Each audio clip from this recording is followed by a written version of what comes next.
Hey, we are covering section 4.5. This is part 2. We are solving logarithms in this section. So we just did solving exponentials. The second part of 4.5 is logs. And there's a lot of similarities because logs and exponentials cancel each other. So just like in the previous video, we were canceling an exponential with a log. Now we'll cancel a log with an exponential. So I'm going to lay this out the same way, types of problems listed out with examples, and then list of what to do on the right. So here's our first, let's see. Our first type of problem is if we have one log. So just like with the exponentials, it only says log one time. There can be extra stuff, but no multiple logs. Our first step with these is to isolate the log. So in this case, here's my log. The log always goes with the thing after it. This is a locked box. There's nothing in, nothing out. You cannot break it off of the log without using an exponential, and nothing distributes into it. And it stays with the log. Okay? Does not make sense to write log base 3. That's like me saying addition, go. You have to, like with addition, you have to have two numbers on either side, right? To understand how to do the operation. With a log, you have to have something here for it to make sense. All right, so this one is already isolated, so I can skip the first step. And the second step is to raise each side to the power of the base. So what we're doing is we're creating this property that we talked about earlier. We want to take an exponential and raise the log up to that power so that these cancel and the x comes down. So for our example here, because my base is 3, I'm going to raise each side to the power of 3. Now it's not 3 times, it's 3 to the power of. So I want to see it up in the air, okay? And just like with the exponentials, whatever we do to this side, we also have to do to the right side. So we raise both sides to the power of 3. Then we have a situation where the 3 and the log will cancel. And I can bring the exponent down below. 3 squared is 9. 9 times 3 is 27. And then our third step is solve for x. So I'm going to add the x over and subtract the 27. Okay. Now, there's an extra added bonus for logarithms. If you remember what logs look like, they'd go like this, and the domain is 0 to infinity. So they're restricted domain, which means that only certain x values can plug into logs. So if we go back to the beginning, what we have talked about with domain is this portion that you're taking the log of, that has to be positive. So you can't log a negative number and you can't log 0. So the fourth step on all of our lists today is going to be check your solution. And what we're checking is is that orange box positive when I plug in my value? So if I take this negative 25 and come up here and plug it in for x, what I get is 2 minus a negative 25, which ends up being 27. So this is positive and that checks. So it doesn't have anything to do with your answer being negative. The issue is when you plug it back in and take the log of it, is that number negative? Okay? Let's do another example of this type of problem. And again, anytime you start to feel confident, I would encourage you to pause the video and try the problem on your own before I do it. That's a really good practice. Okay, so this has one log, So that's how I know I'm in this category. And I'm going to isolate the log. So I'm going to subtract 4 from both sides. And then I'm going to divide by 3. And then I'm going to raise each side to the power of the base. If I don't have a base written, that means that I have a base of 10. So we talked about that shorthand earlier. So each side is raising to the power of 10. These now cancel, and I'm left with 2x and 1, 2, 3, 4, and it's 10,000. So x is going to be 5,000 when I divide by 2. Now I'm going to take that 5,000, I'm plugging it in right here. 2 times 5,000 is a positive number, so this checks. Okay, so because we're checking solutions, it is possible that you get no solution. It's possible you have 2 options and one works, the other doesn't. There's all kinds of different options. All right, and then the second type of problem with logarithms, let me pull this down here a little ways, is when there's more than one log.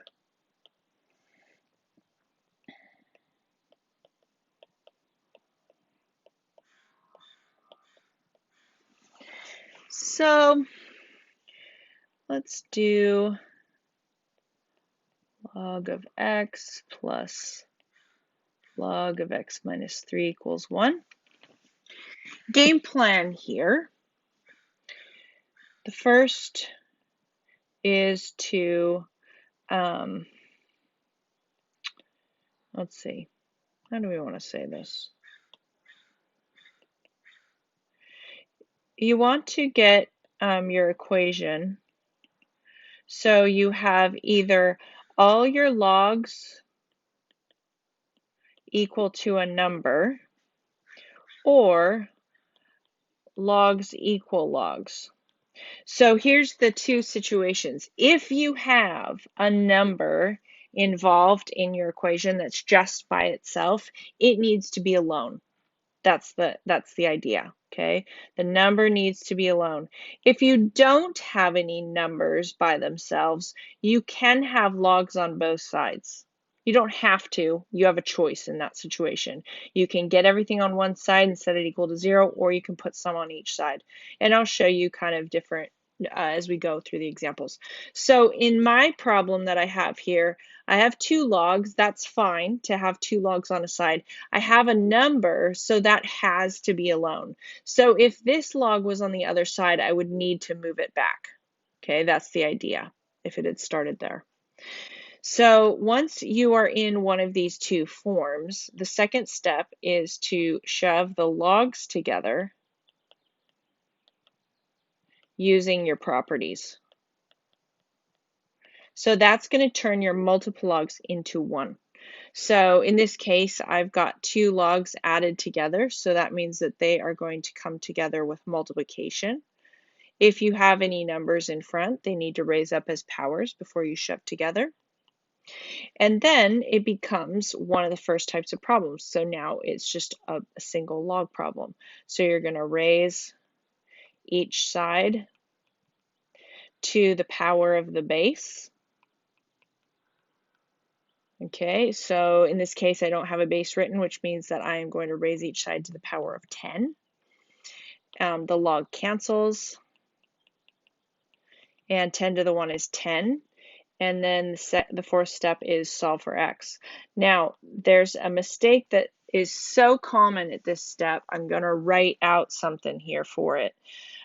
If you have a quadratic, you need to set it equal to 0 and factor. So that's the game plan. So a lot of people at this stage in the game will do something like, oh, so x equals 10 and x minus 3 equals 10. That is black magic, okay? In order to factor, it has to be set equal to 0. So this x is going to distribute in x squared minus 3x, and the 10 is going to come over to the left side. So minus 10 equals 0, and now I'm going to refactor it once it's set equal to 0. or run it through the quadratic formula if you need. So x minus 7, or let's see, no, 5, let's see, it's 5 and 2. So x minus 5, x plus 2. So that means that x is going to equal 5 and negative 2. All right, and then I need to check my solutions. So I'm going to take the negative 2 and plug it in here. Oh, negative 2 minus 3, that's a negative number. So this guy does not actually work. Okay, and then 5, when I plug it in, 5 here, and 5 minus 3 is a positive number. So this actually checks out. So my only answer is 5. Okay, so let's put that as step 5 is check your solutions. Okay, let's try another one in a slightly different format and show you what that looks like. Let's say log base 4 of x plus 2 plus log base 4 of 3 equals log base 4 of 5 plus log base 4 of 2x minus 3. Okay, in this problem, if I look at my terms, I've got a log here, log, log, and log. There's no numbers running around by themselves. They're all inside my log functions. So that means that I'm in this situation right here, and I can have multiple logs equal to multiple logs. Right? So I'm actually set up ready to go here. I've got 2 on each side, which is fine. If you want to move one over to the other side, you can. It does not matter. So as long as you don't have any numbers mixed in with the logs, you can have it in any order you want. So now we're going to use our properties. Addition is going to change into multiplication. And the same on the right. Okay.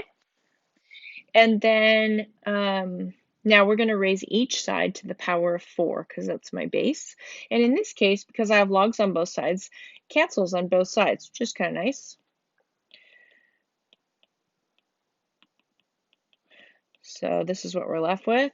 And I'm going to distribute 3x plus 6, 10x minus 15. Now this is not a quadratic, so I'm just getting x's together. I'm going to subtract over 3. Okay. And I'm going to add over 15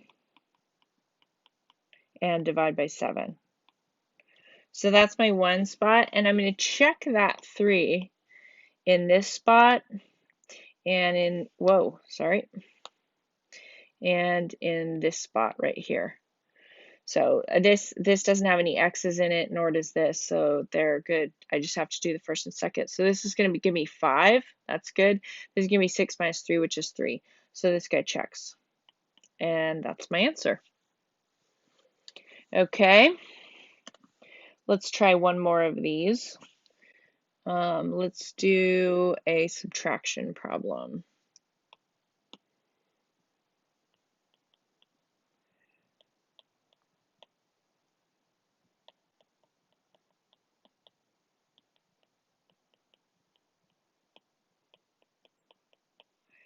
Okay, here's my terms. I've got this term, I've got the 2, and I've got this log. So I've got a number that's hanging out by itself, so this guy needs to be alone, which means that this log has to subtract over to the other side to start with. So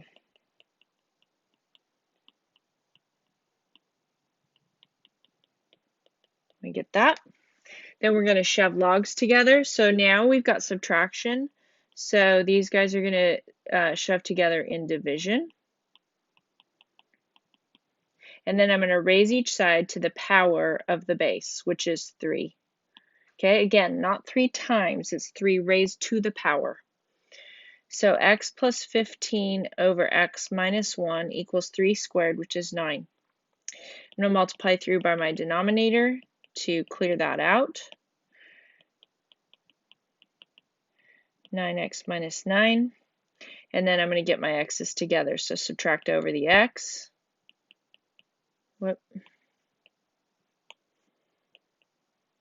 add over the 9, and divide through by 8. Okay, I'm going to check my 3. 3 up here is good, 3 up here is good. This checks, this is my answer. If you have one answer and it doesn't work, it's possible you don't have a solution. So no solution is a viable answer for some of these problems. Okay, give these a go and I will see you in class.